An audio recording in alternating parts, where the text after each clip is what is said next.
Então, nós estamos dando continuidade aí, né, ao nosso encontro passado.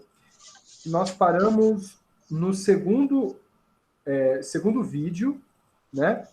Que o segundo vídeo, ele parou em 10 minutos e 44 segundos. Eu estou marcando isso para a gente não se perder pelo caminho, né? Na página 29. Olha só, nós estamos no quinto encontro, praticamente, né? E vamos iniciar, então, o capítulo 4, que fala de automotismo e corpo espiritual, né? Que é assim, ó, já começa a ficar um pouco mais tranquilo o livro agora, né? Então ele vai partir do lado físico, mais para o lado do entendimento evolutivo e moral, a partir de agora, tá? Então, assim, ó, essa parte que ele comenta de automatismo espiritual é uma parte muito curtinha, né? Eu achei ali algo muito precioso que ele colocou o seguinte, ó. O corpo espiritual grava evoluções de todas as reencarnações. Através do automatismo, as células sofrem alterações materiais e espirituais para ampliar os seus recursos aprendidos. Eu achei muito fantástico. Eu resumi dessa forma o que foi passado no livro. Eu achei muito fantástico é o seguinte: nenhuma encarnação é jogada fora. Nenhuma. Nada. Nada. E tudo, seja ela boas ações, seja ela ações não boas também, elas ficam gravadas na forma de aprendizado. E aquele mais que explicitou isso. Por quê? E deu um porquê disso tudo. Às vezes a gente fala, para que todo aprendizado, não sei o quê, será mais fácil Deus conceder a gente de modo perfeito. Mas se fosse perfeito, como a pessoa iria falar sobre um aprendizado que não teve? Entende? É como você pegar assim, ó, como eu vou dizer? É como você ensinar física quântica, sendo que você é habilitado em química. Não passou pela experiência, né? Então, essa experiência passada, esse aprendizado, ele tem um objetivo. E o objetivo é sermos professores ao longo da nossa vida. Todos. E cada aprendizado que nós vamos ter são experiências agregadas e a gente pode falar com assertividade e com muita, assim, com muita qualidade para as pessoas sobre aquele problema que ela pode estar passando, porque nós passamos por aquilo.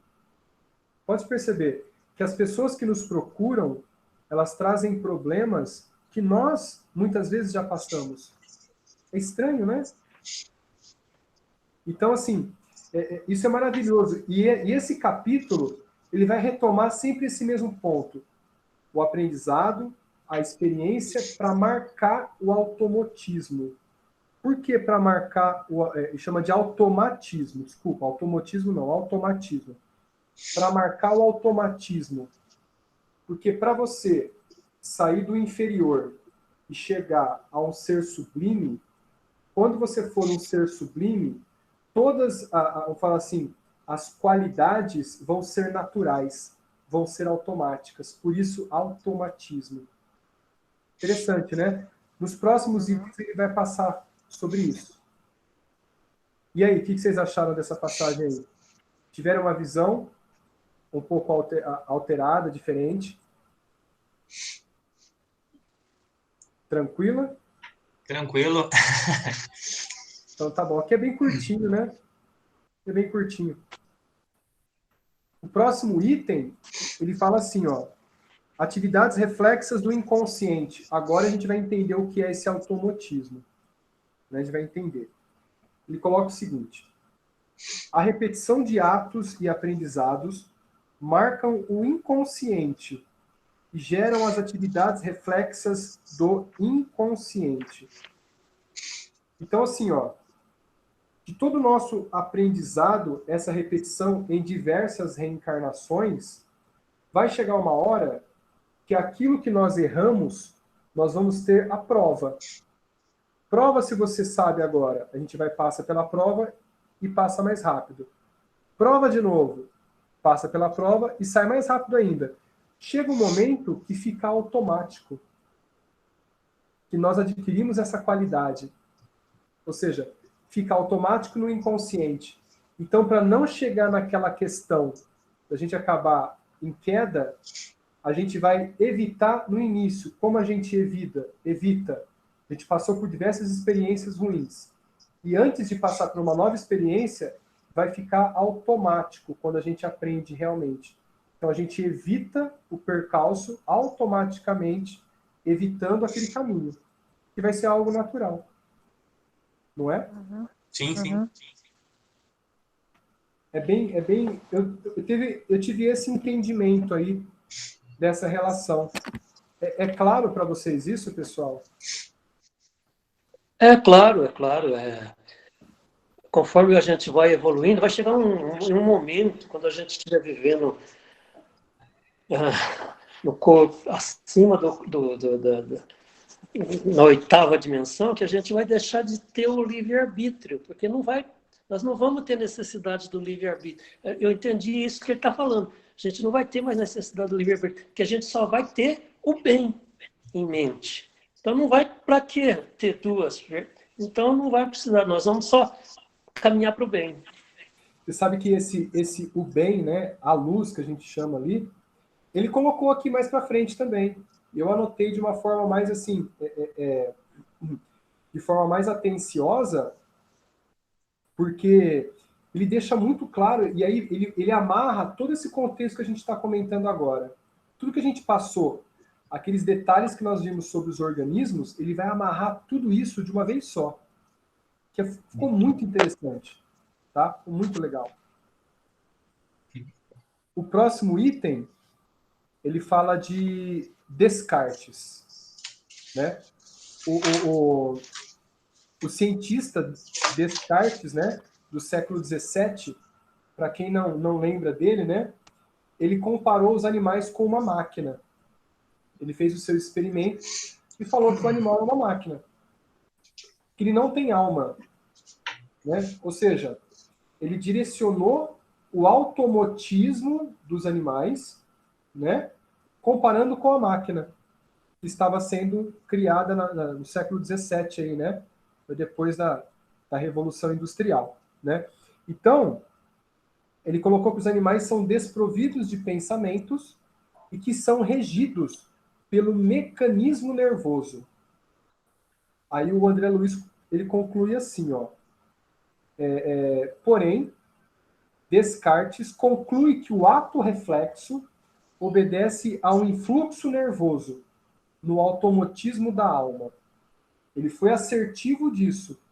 Ou seja, não tem alma, mas ele responde o que é esse algo? Não sei. Ele não soube explicar. Então, assim, ó, ele fez um estudo demonstrando algo que para hoje é incoerente, né? Mas foi um erro e uma tentativa de acerto. Por outro lado, ele encontrou a resposta para muitas coisas. Porque a gente pode entender agora que aquele animal ele está sofrendo um processo de aprendizado, que ele tem um reflexo, né? Por exemplo, se um filhote de cachorro ou de gato lá sofre uma agressão de humanos logo na infância, aquilo fica gravado. Ele não vai chegar perto de humanos na vida adulta. Ele sofreu uma agressão muito forte e aquilo foi marcado no inconsciente dele. Então ele foge, vira um gato arisco, né? Agora, se ele tem um carinho, ele tem uma passagem com um ser humano que só teve boas coisas, ele não vai querer sair de próximo daquele ser humano. Ou ele vai entender que o ser humano, quando eles pegarem confiança, só vai trazer satisfação para ele. É uma experiência também, né? É isso? Exatamente. Pessoal, fala aí, pelo amor de Deus. Não vai virar um monólogo. Aí ele começa, agora que é essa parte aqui de automatismo e herança, eu acho que assim, ó, fechou o meu curso de biologia completamente. deu entendimento à evolução que eu precisava, e assim, está dando uma diferença para mim, para o meu olhar nas questões do aprendizado e paciência com outras coisas. Eu vi hoje grande dessa parte aqui. Vocês vão entender o porquê, tá? Ó, ele fala o seguinte: automatismo e herança. Nos reinos menores, o ser inferior serve à espécie que se ajusta, confiando-lhe maquinalmente o resultado de suas conquistas evolutivas. Que ser inferior é esse? As células. Por quê? Ele chama as células de animáculos centesimais. Deixa eu ver se eu anotei aqui. Cadê? Eu tinha anotado. Eu marquei, a gente vai chegar, a gente não chegou ainda. Ele chama de animáculos centesimais domesticáveis. Por que centesimais? Porque eles são muito pequenos. E por que domesticáveis? Porque eles seguem o nosso padrão vibratório e as nossas vontades. Não exclusivamente, mas eles seguem o padrão de nossas vontades. Então, quando ele coloca assim, ó, nos reinos menores, as células, o ser inferior serve a espécie que se ajusta, ou seja, as células de qualquer organismo, ela precisa daquele corpo, daquela espécie, para passar pela experiência. Olha que interessante. Confiando-lhe maquinalmente o resultado de suas conquistas, ou seja, da conquista daquela espécie. Então, por exemplo, se o leão é agressivo para caçar a presa, ele tem na agressividade a vontade de comer e de preservar a sua espécie. Bem como aquela gazela que está correndo do leão, ele tem um instinto de preservação para fugir, de se proteger. Então, são duas experiências diferentes. Que as células dos dois corpos necessitam dessas experiências. Não sei se dá para entender. Sim, sim. O nosso corpo é um professor porque as nossas células estão aprendendo com as nossas condutas. Elas estão tendo marcadas no, vamos falar assim, no corpo espiritual das células, que ele comenta aqui mais à frente, essas expressões, juntando com as expressões delas, na próxima encarnação celular, ela vai vir com uma especificidade celular mais evoluída. Pode ser uma célula nervosa, entende? Que é a célula mais complexa que faz essa ligação corpo-espírito que nós temos. Então, assim, repara que para tudo tem uma evolução, né?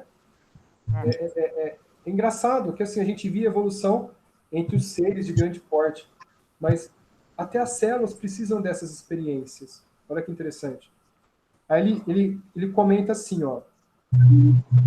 Recorda que o indivíduo necessita reencarnar nos mais diversos patamares da evolução dos 4 reinos, mineral, vegetal, animal e hominal do homem, né? Para que o instinto se configure através das experiências. Então, assim, o instinto de preservação, instinto da fome, instinto da visão, da audição, tudo isso passou por algum organismo que iniciou a sua experiência. E aí, diversas experiências depois se tornaram automáticas, porque passou por essas experiências várias vezes. Compreende? Deu para entender mesmo ou está um pouquinho complicado? Não, tá de boa. Para mim tá de boa. Sheila, como é que tá aí, Sheila? Tá bem mesmo? Deu sim. E a Sandra? Deu sim. Tá tudo bem, Sandra? Tá tudo bem, tá tranquilo. É que você passa bem tranquilo pra gente, mas é que biologia assusta, né? Assusta. Olha, eu confesso que assusta. Porque assim, eu dou aula de anatomia para técnico de enfermagem e tem pessoas de todas as idades, né? De 18 anos, eu já dei aula até para 65 anos. Então, assim, as pessoas acabam se assustando. Eu acho que esse jeito mais fácil de eu lidar é porque eu passei por essas experiências. Não que vocês sejam mais velhos, pelo amor de Deus. Né? Mas, assim, o jeito de explicar. Não sou mesmo. Então, A única idosa olha aqui é a que Sandra. legal, né? Eu, Flaubert, tá?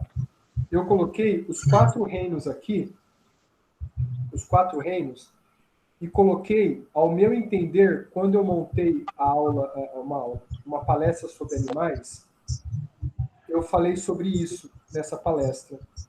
E eu coloquei aqui uma anotação dos 4 reinos dessas sensações. É claro que não é vinculado a somente isso, tá? Mas é só para resumir. O mineral, ele se associa, é o reino mineral, né?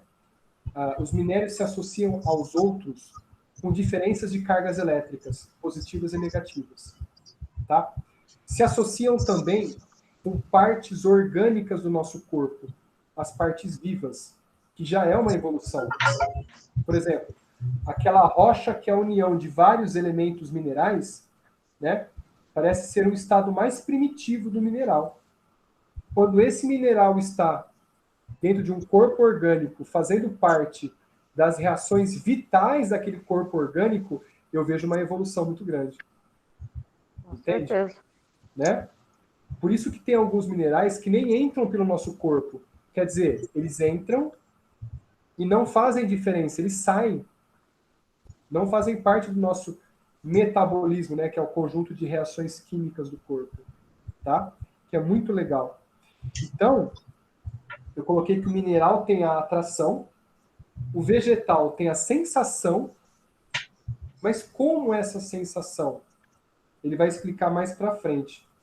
É a sensação de poder estar no ambiente, receber uma energia e a sensação de pegar essa energia e transformar essa energia em algo benéfico para tantos seres, que é o açúcar, né, através da fotossíntese ali, tá? O animal, o instinto, porque ele pode se deslocar, ele acaba se deslocando, então ele passa pelas experiências do instinto, tá bom? E o homem pela razão e emoção. O último patamar, né? O hominal. Então o hominal já tem o racional com ele, né? A razão, e o emocional. A emoção para aflorar, né? Para vamos falar assim, para uma amplitude de consciência no futuro próximo. Tá? Só um resuminho básico. E aí ele vai citar essas consequências mais à frente. Tranquilo? Tranquilo. Então, tá bom. Pode continuar aí? Tem alguém para falar alguma coisa? Por favor. Pode continuar. Tranquilo? Então vamos lá. Eu estou fazendo diferente da nossa leitura. Eu acho que assim vai ficar um pouquinho mais rápido para a gente caminhar com o livro aí, né? Evolução e princípios cosmocinéticos. Nossa, isso aqui é muito legal. E eu vou precisar compartilhar a tela com vocês já. Porque eu tenho que mostrar para vocês 2 imagens. Tá bom? Vamos já partilhar para a gente preparar já.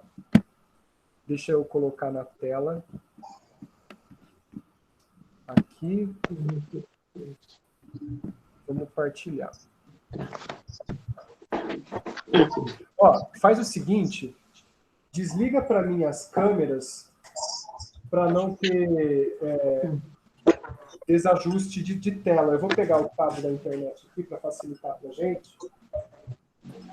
Eu tenho medo que comece a dar aquelas interferências, tá? Bom, eu acho que aqui já vai nos ajudar em muito esse cabo. Vamos lá.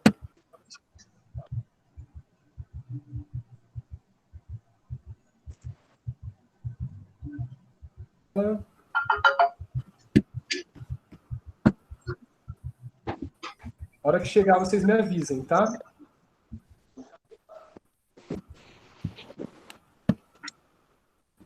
Pronto, partilhou? Chegou? Ainda não. Ainda não?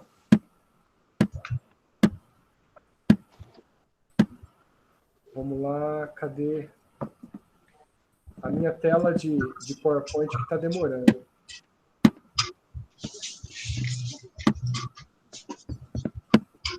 Chegou agora?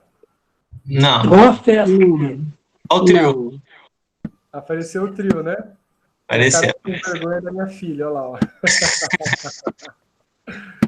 Eu estou tentando entrar com o PowerPoint aqui. E tá difícil.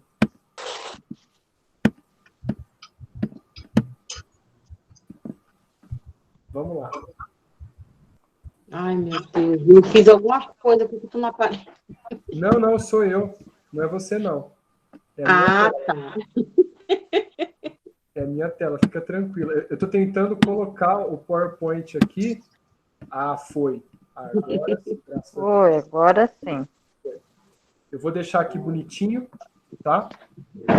Somente essa imagem aqui, ó. Tem alguma coisa errada. Entrou aí? Essa imagem? Pra mim, Entrou. não. Para mim, Oi, sim. o que eu fiz aqui que o Flávio não aparece aqui? Apareceu. Quem que não entrou? A Sandra ou a Sheila? Não, deu certo. Deu certo, Deu? Flávio. Entrou agora? Sim, agora tá tranquilo. Então tá. Então vamos lá. Às vezes a internet dá uma travada, por isso que eu pedi para tirar do... Não, é porque eu tinha apertado em alguma coisa que aparecia eu e não você. Ah, tá. Você tocou na sua câmera mesmo, certeza. Ó, Mas agora já arrumou. então ele fala assim, ó. Evolução e os princípios cosmocinéticos. Ele fala assim, fala sobre os tempos em dias da criação, citado por Moisés, como eras geológicas de desenvolvimento de vida. Olha, lembra aquela história da Bíblia, que a Terra foi criada em 7 dias? Sim. Então tá. Vamos pegar assim, ó. Quando a Bíblia foi criada, se eu não me engano, foi em 900 depois de Cristo no vilarejo, né? Se eu não me engano. Se alguém tiver essa informação, por favor, me corrija se eu tiver errado, tá? Não tem Não sei ideia. se é isso mesmo. Eu não me recordo. Eu fiz esse estudo já, mas faz um tempinho. E esse vilarejo não tinha tantos contatos assim com o conhecimento científico da época. Veja que a forma mais simples da pessoa entender um tempo seria dar ele em dias, né? Exato. Que ele fez uma alusão, vamos colocar assim, usou uma parábola ali, né? Uma comparação dos dias, mas que tem um significado muito profundo. Por exemplo, Deus criou a Terra em 7 dias. No 7º, ele descansou, né? É isso? Isso. Isso. Isso, né? Para poder resguardar, né? Aí o cristianismo usou isso como uma fonte para poder trazer o fiel para o culto ao longo da história aí, tá? Então, assim, ó, como eu entendi essa passagem que o André Luiz falou, ele marcou como os dias as eras que hoje o homem ainda não contempla. Ou seja, essas eras não são as eras geológicas que nós temos hoje. Ele conta como a evolução na questão da luz do raciocínio, da luz dos sentimentos. Por quê? Deus criou o mundo em 6 dias, no 7º ele descansou. Por que ele descansou? Ué? Não ser perfeito? Estranho, né? Aí, me veio, estudando isso aqui, me veio na mente o seguinte. Vai lá e abre as eras geológicas com o desenho dos seres vivos. Vai eu procurar. Ó, eu não ouço, viu? Eu tive isso como uma intuição. Então, ele trouxe isso daqui. Estão vendo? Certo. Tá? Ficou bem grande, né? Aham. Quando a gente analisa isso, ó, 4... nossa, 460, não. Ah, tá, ficou fora aqui, deixa eu ver. Aqui é o período pré-câmbrico. É isso mesmo, ele deu uma cortadinha. Então tem o período pré-câmbrico, onde tudo começou, né? Os primeiros minerais estavam lá, estavam esfriando o planeta e começou a ensaiar a vida, né? Quando a gente fala em 7 dias, eu penso em 7 eras, mas aqui você não tem 7 eras. Tem 1, 2, 3, 4, certo? Aí eu pensei diferente, se nós estamos caminhando no cientificismo ainda, e ele está relacionando todo o livro em algo racional e algo emocional, então ele não vai usar os conhecimentos de hoje em dia da matéria como uma fonte precisa de conhecimentos. Então ele vai usar a luz vamos falar assim, do automatismo e das experiências. Então tá, eu coloquei aqui, nós não temos quatro reinos: mineral, vegetal, animal e hominal, segundo. Sim. Então eu dividi todos esses campos aí em 6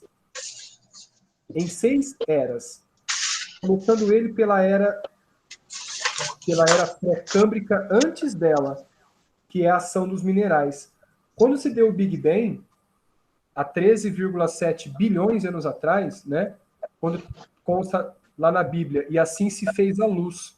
Ou seja, foi a expansão desse Big Bang, a expansão de energia e a expansão de minerais, vamos falar assim, para o universo, né?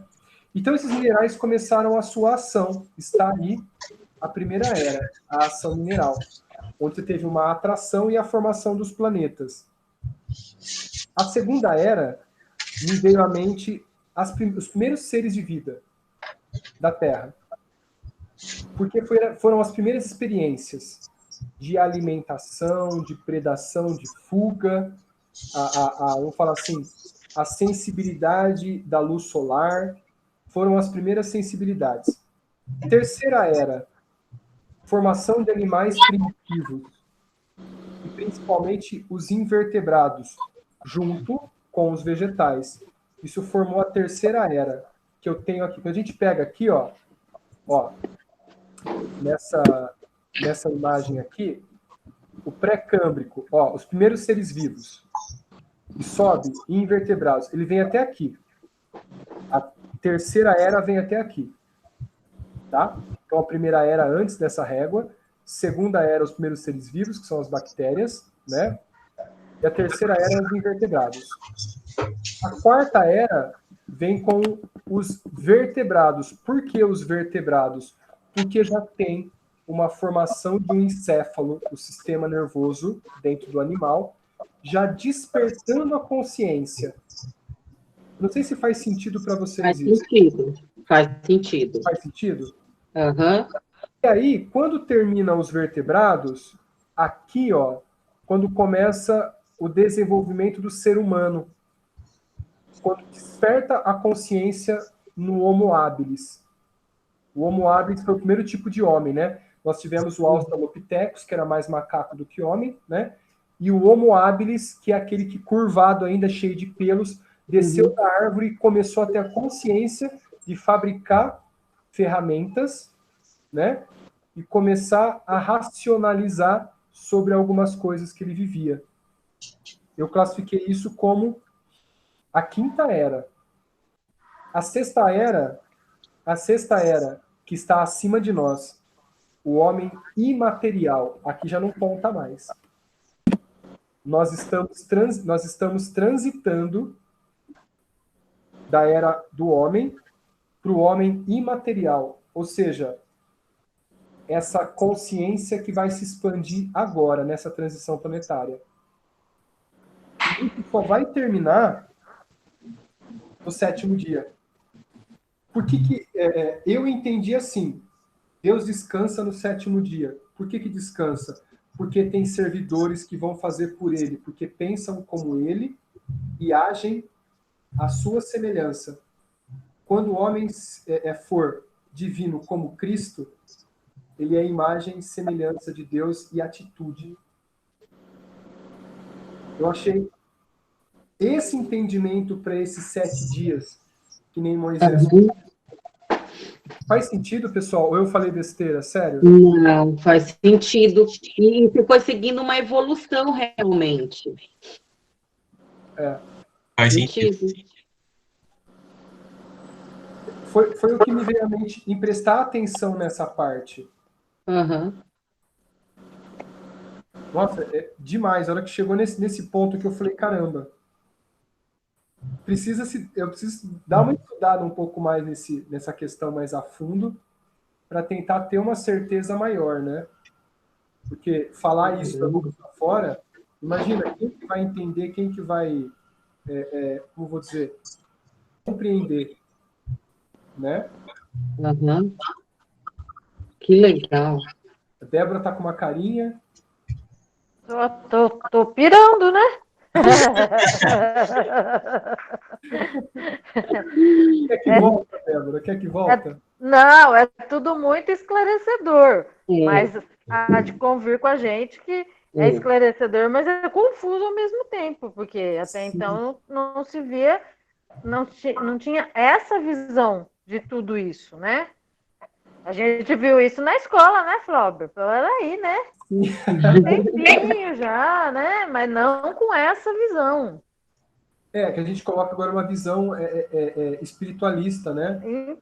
Então. Ninguém chegou lá e começou a falar das eras nesse sentido. Pelo Já contrário, imaginou? ó. Desculpa, te cortei. Não, seria maravilhoso se alguém fizesse isso. Pensa bem, a cabecinha das crianças já estaria assim, né? Nossa, se fosse então, hoje, essa evolução deles, junto com toda essa explicação, seria maravilhoso. É isso que eu ia falar agora. Imagina uma escola desse porte. Então. Bom, vamos lá, né? A vida não acabou, né? Quem sabe? Vamos lá. Vontade eu tenho, só me falta simpatia. Então. Vamos lá. Então, assim, ó, eu achei muito fantástico isso tudo. Aí, eu coloquei aqui até uma visão aqui um pouco mais aprofundada. Coloquei assim, ó. As mesmas... Não, ele coloca, né? O André Luiz. As mesmas leis de evolução ocorrem em todo o universo, bem como na estrutura dos átomos, né? Até nos sistemas solares. Aí você fala assim, poxa, estrutura do átomo, o que tem a ver com o sistema solar? Aí a gente até viu nas primeiras reuniões, né? O átomo. E aí eu mostro isso aqui para vocês, ó. O que parece isso aqui? O que parece? Um sistema. O sistema solar. É. Não é? Sim. Olha isso. Então a gente compara ali, né? A gente tem assim, ó, o mínimo. É o que forma o nosso corpo, o átomo. E essas bolinhas amarelas são os elétrons que envolvem os átomos. A gente compara isso com o sistema solar, é igual. Cada planeta tem sua órbita e cada órbita é respeitada. E nenhum planeta cai no Sol. Nem como nenhum elétron cai no núcleo do átomo. Olha que interessante. É a lei da atração, né? Tanto do micro como do macro. Por isso que ele coloca, né, aqui, ó, evolução em princípios cósmicos cinéticos. Né? O cinético e cósmico está aí.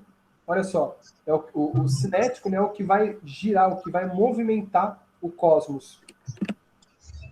Muito interessante. E esse princípio equilibra os átomos, os astros, a vida orgânica e todos os movimentos que existem. Exatamente. Tudo que se move é equilibrado por isso. Exatamente. Então, todas essas leis seguem esse padrão. Eu separei aqui, ó, na página 33, eu até coloquei assim. Opa! Eu até coloquei aqui, ó. Cadê? Ler para acompanhar. Ó, eu separei aqui. essa partezinha. O veículo do espírito, além do sepulcro, além da morte, né, no plano extrafísico, ou quando reconstituído no berço, é a soma de experiências infinitamente repetidas, avançando vagarosamente da obscuridade para a luz. É aquilo que nós falamos, que o seu José Carlos falou, né? Nós estamos caminhando para a luz. Exatamente isso. Então não há maldade, há ausência de luz, ausência de bondade, né? Então, quando a gente analisa, assim, por exemplo, uma pessoa assassinou a outra. Você fala, nossa, maldade. Mas vamos ter um olhar pelo assassino. O que será que ele, como ser humano, foi agredido psicologicamente, materialmente, para ter essa ação? Será que ele deu valor demais ao bem material, que é o mais comum, né? E foi tirado dele, mesmo que justo pela lei, e ele não suportou essa perda. Então, para ele ter de volta aquilo que é dele, que ele acha de direito, ele vai lá e tira a vida de alguém.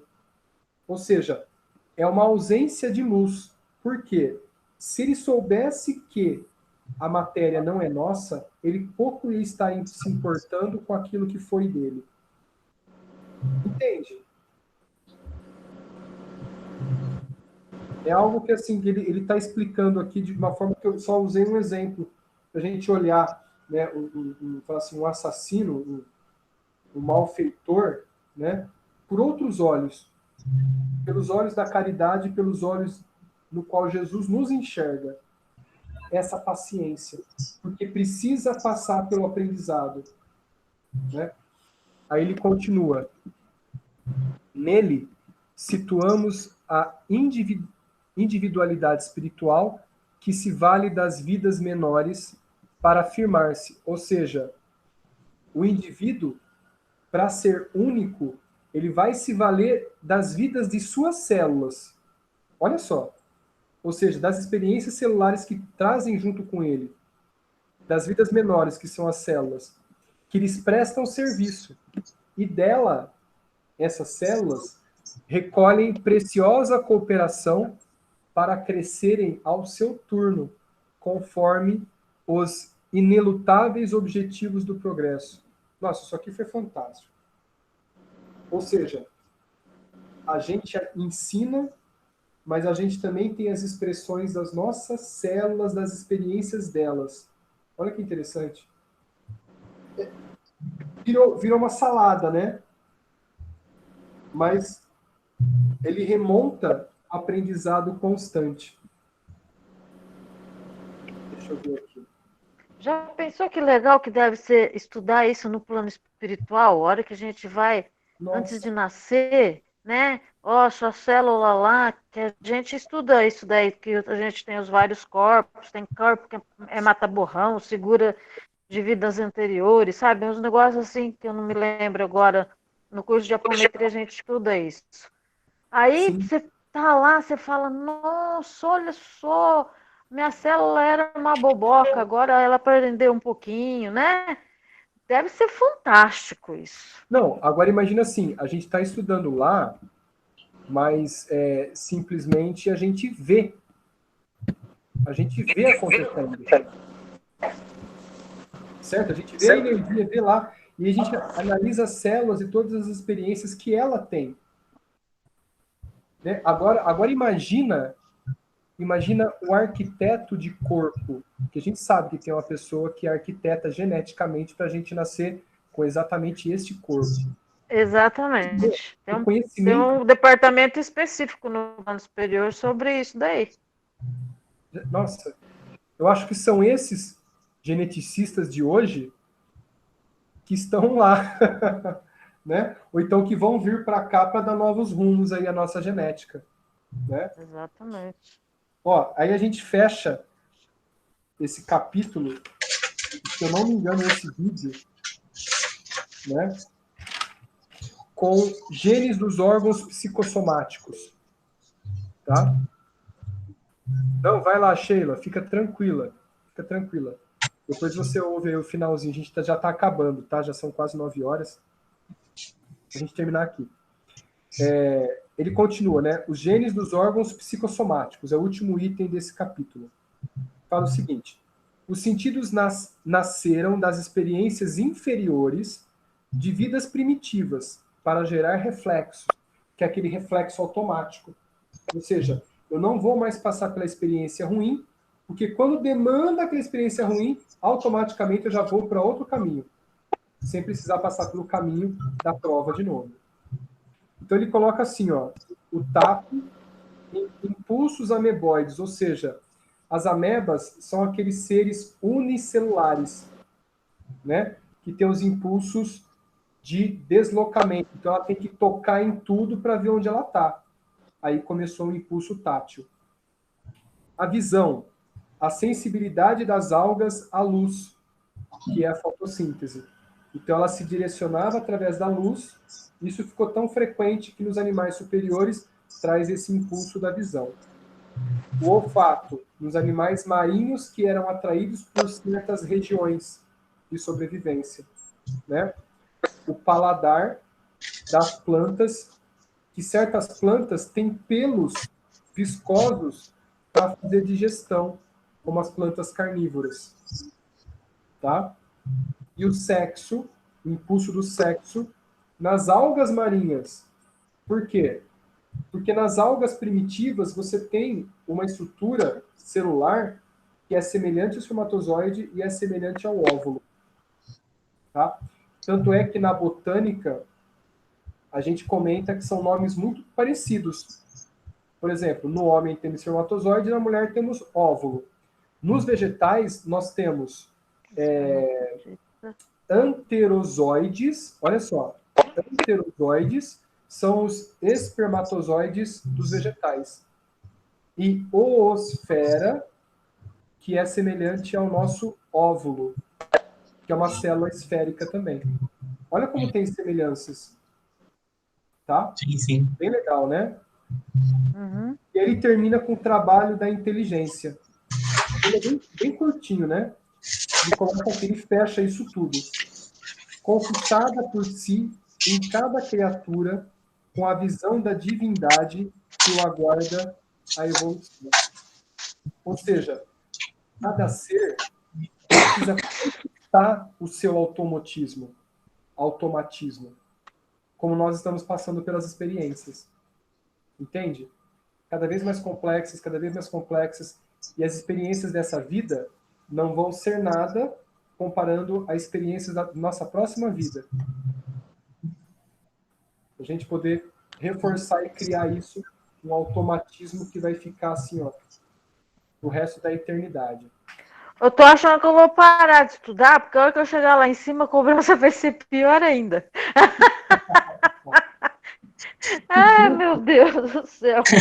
Você estava estudando lá com o pessoal, como é que você não praticou, menina? Não, mas a gente está praticando constantemente. Não, eu sei, mas vai cobrar, né? Eu acho que assim, ó, com esse conhecimento um pouco mais detalhado dos livros, a gente pode ter uma racionalização para poder dar o passe com mais assertividade, ou então direcionar uma energia com maior assertividade, não no corpo, e sim nas células. Vocês entendem? Sim, sim, isso é bem interessante. Quando você está dando, principalmente se for a relação dos passes de cura, né? Exatamente, exatamente. Quando eu trabalhava com cura, numa casa espírita, quando a pessoa já vinha com algum probleminha e era citado o problema dela antes dela entrar, a gente cita em silêncio, né? Bem recluso, assim. Eu mentalizava bem o órgão da pessoa, e como a biologia me ajudou muito, eu tentava visualizar o órgão em si e dentro dele, né? Então isso facilitava. Quem era clarividente na época, a Clarinha não está aqui, mas ela poderia falar, porque ela trabalhou comigo e eu com ela, a gente via muito isso, né? Os médicos espirituais, eles agiam naquele ponto. utilizando aquela energia que você liberava especificamente para aquilo.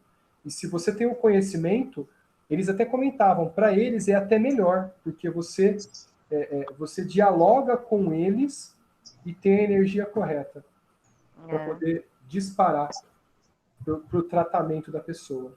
Olha que interessante. Deve te gerar menos exaustão, né? Exato. Mas aí é que tá, né? Como ele falou aqui, né? Você perde menos ectoplasma à toa, né? Você doa com mais qualidade. Né? Exatamente, é isso mesmo, exatamente. Aí é como o André Luiz citou, né? Aí vai depender do paciente também. Esse trabalho da inteligência, ela é conquistada por si. Então não adianta a gente fazer toda essa estrutura com o paciente se ele não tiver, né, a consciência de que ele tem que mudar. Fazer diferente os seus hábitos. Pensar diferente para que essa energia não se perca logo quando ele pisa fora da câmara de passe. Entende? Por isso que as palestras são tão necessárias. Exatamente. Eu vejo assim, ó, pelo amor de Deus, hein? Não é uma indireta, pelo amor de Deus. Eu já ouvi assim, ó, de trabalhadores mais antigos. Eu fazia muitas palestras, agora eu parei para deixar com que o pessoal novo chegue. Não. É aí que a sua experiência vai falar com mais assertividade. Entende? Olha o Divaldo. Mas o Divaldo é uma sumidade. Mas ele está encarnado. Ele usa as experiências dele em todas as palestras. E tantos outros por aí que a gente assiste a palestra e se sente tão bem e tem certeza do que ele está falando, porque ele está falando com experiência própria.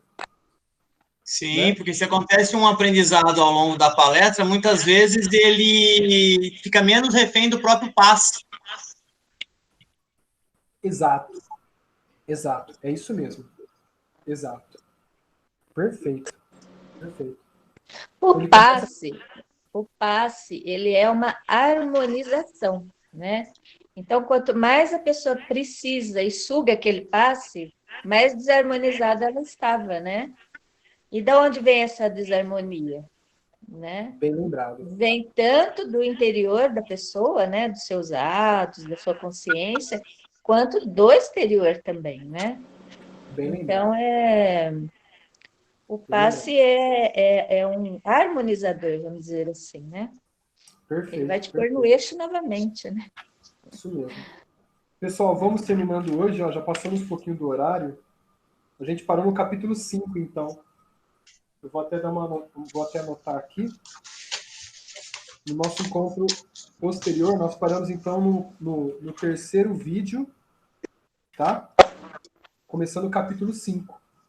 Ok? E aí a gente anda com mais velocidade, como foi hoje. Tá? Tudo bem? Legal. Tudo bem. Alguém quer fazer a oração final? Eu faço? A Sandra tá louca para fazer a oração final. Mas de novo, JC. Você sempre me põe em fria. Deixa que eu faço, então. Faz você, JC. Você nunca faz? Faz você hoje. Quer fazer ou quer que eu faça? O JC faz hoje. Então vai, JC, MC. Vai, faz você, JC.